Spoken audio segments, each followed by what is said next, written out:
Friends, how are you all? So today we are going to discuss our next chapter, The Responsibility of a Young Man, written by Lal Bahadur Shastri. The question is discuss the difficulties faced by the young students.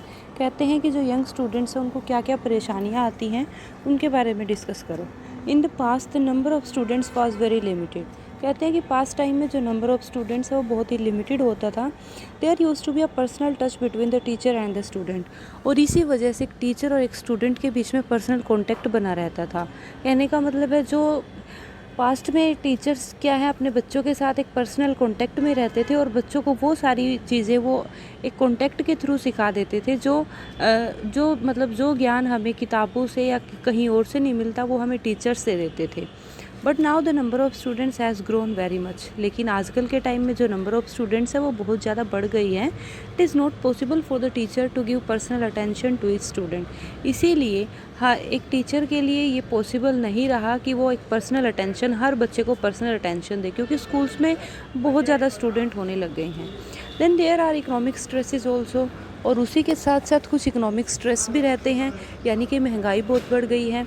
Due to this stresses every parent can not find any time for their children.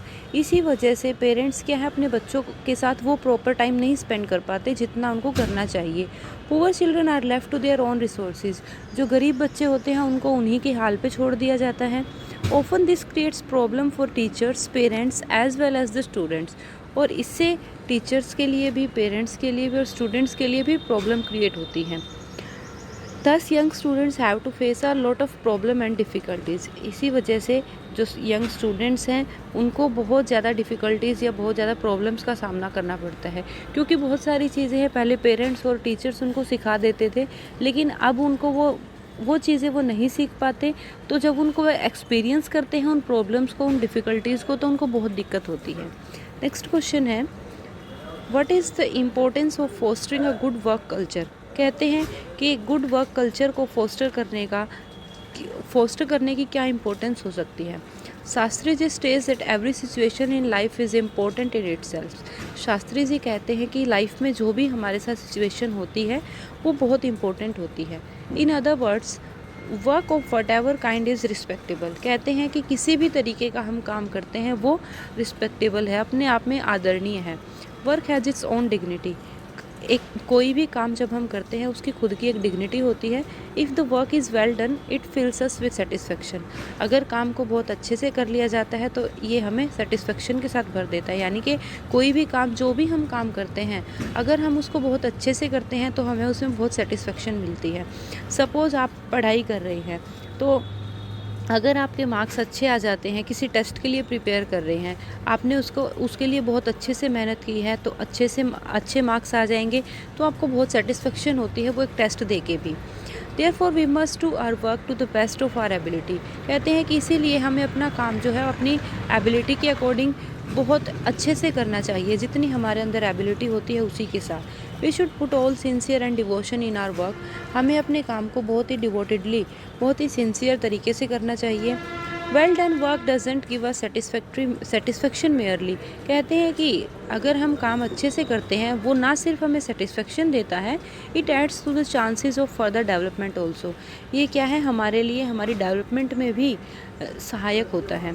Therefore instead of decrying others we should look to ourselves and mind our own business.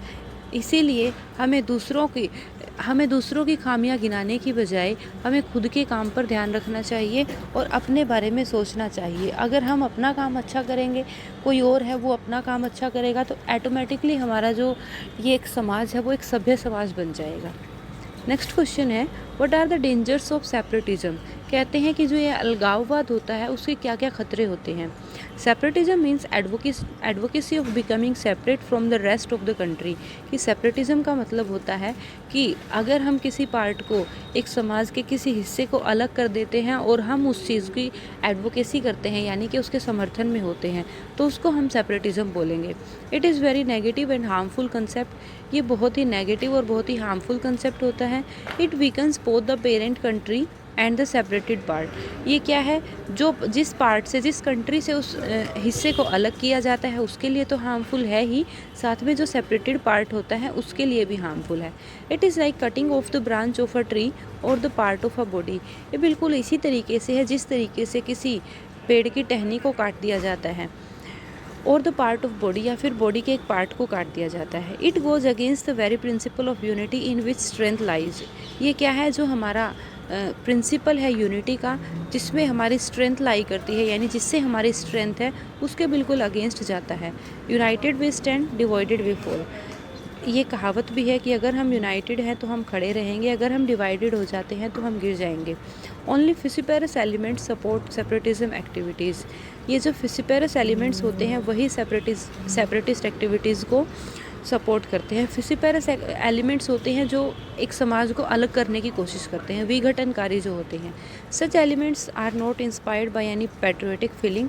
ये जो elements होते हैं, जो फिसिपेरस elements होते हैं, इनमें कोई भी पैट्रियोटिज्म की फीलिंग नहीं होती। They have their own selfish regions behind there activities. इनकी हर एक एक्टिविटी के पीछे इनका खुद का एक पर्सनल रीज़न होता है। They fool the innocent people and lead them astray. ये जो इनोसेंट लोग होते हैं उनको बेफूल करते हैं, उनको मूर्ख बनाते हैं। Such elements must be dealt with sternly. और ऐसे एलिमेंट्स के साथ बहुत ही स्ट्रांगली हमें एक्शन लेना चाहिए। Next question is explain the term secularism, why is it necessary. कि जो सेक्युलरिज्म टर्म है इसका क्या मीनिंग होता है और ये क्यों इम्पोर्टेंट है। Secularism means keeping religion and religious considerate separate from temporal activities. कि जो सेक्युलरिज्म है उसका मतलब होता है कि रिलीजन को या रिलीजियस जो कंसिडरेशंस होती हैं उनको डे टू डे लाइफ से अलग रखा जाए।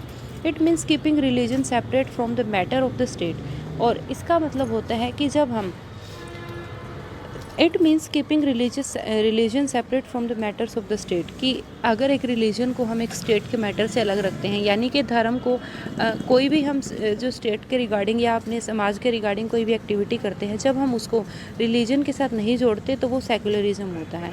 It is important to note that secularism does not mean religion. इसका मतलब होता है, इसका ये मतलब नहीं है कि सेक्युलरिज्म का मतलब है इररिलीजन, यानी कि धर्म की हीनता कर देना। It simply means no interference of religion in matters of state administration. इसका मतलब होता है कि जो स्टेट एडमिनिस्ट्रेशन होती हैं उसमें रिलीजन की कोई इंटरफेरेंस नहीं होनी चाहिए। It means equal respect for all the religions. इसका मतलब हर एक रिलीजन के लिए इक्वल रिस्पेक्ट देना होता है। And no undue favour on religious basis. और किसी भी रिलीजन के बेस पे किसी को भी फेवर नहीं करना। India is a secular democratic country. India एक सेक्युलर धर्मनिरपेक्ष राज्य है। It means equal opportunities for all irrespective of their caste, creed और फेथ। इसका मतलब है कि हर एक को हर एक व्यक्ति को इक्वल अपॉर्चुनिटीज़ मिलनी चाहिए, उसके कास्ट को लेके, उसकी क्रीड को लेके, या उसके जो भी धार्मिक उसका विश्वास होता है, उसका फेथ होता है, उसको लेके उनके बीच में कोई भी भेदभाव नहीं करना चाहिए। नेक्स्ट क्वेश्चन है how can our country progress according to Shastri ji. Shastri ji के अकॉर्डिंग हमारी जो कंट्री है वो किस तरीके से प्रोग्रेस कर सकती है। Shastri ji consider the youth power the source of an all round progress of the country. कि शास्त्री जी ने यूथ पावर को ही एक जो कंट्री की ऑल राउंड प्रोग्रेस होती है उसके लिए यूथ पावर को ही इम्पोर्टेंट सोर्स माना है। He wanted the youth to inculcate some qualities which would enable them to fulfill the expectations of country has for them। कहते हैं कि शास्त्री जी ने यूथ को कुछ अपने अंदर कुछ क्वालिटीज़ को इनकलकेट करने के लिए बोला है जो एक बेटर कंट्री के लिए हो सकती हैं। He wanted first of all them to think of themselves as the citizen of their country toward which they have some duties। उन्होंने कहा है कि सबसे पहले तो हमें एक देश का एक नागरिक होने के नाते जो हमारी ड्यूटीज़ हैं उनको निभाना चाहिए। He asked them to accept certain restraints on their freedom which cannot be unlimited in any civilized society। उन्होंने कहा है कि हाँ अच्छी बात है कि हमें फ्रीडम मिली है, बट उसके ऊपर हमें कुछ रेस्ट्रेंट्स, कुछ पाबंदियाँ भी होनी चाहिए हमारे ऊपर। ऐसा नहीं है कि हमें फ्रीडम मिली है हम उसको ऐसे ही इंजॉय करते जाएंगे, क्योंकि कुछ लिमिटेशंस होंगी तो हमारी जो सोसाइटी है वो सिविलाइज सोसाइटी बनेगी। Our country can move toward a better tomorrow only if we obey and respect the establish laws. कहते हैं कि हमारी कंट्री एक बेटर कल, एक अच्छे कल के लिए तभी बढ़ सकती है जब हम जो हमारी ड्यूटीज़ हैं या जो हमारी लॉज हैं उनको ओबे करेंगे, यानी कि हम जो कानून है उसका पालन करेंगे और हर एक जो हमारे देश के लिए कानून बनाए गए हैं उसको रिस्पेक्ट करेंगे। We should be staunch believer in discipline lifestyle. हमें क्या है, एक डिसिप्लिन लाइफस्टाइल को एडमिट करना चाहिए। Work has its own dignity and we should feel satisfaction in doing our own job to the best of our ability. कहते हैं कि कोई भी हम काम करते हैं उसकी एक अलग से शान होती है और हमें उस काम को करने में, हमें खुद का काम करने में जितना हमारी एबिलिटी होती है उसको अच्छे से करना चाहिए और हमें उसको करने में सेटिस्फेक्शन फील होनी चाहिए। मतलब काम को हम इतना अच्छे से करें कि उस काम को करके हमें सेटिस्फेक्शन फील हो। We should give the greatest importance to loyalty toward our country.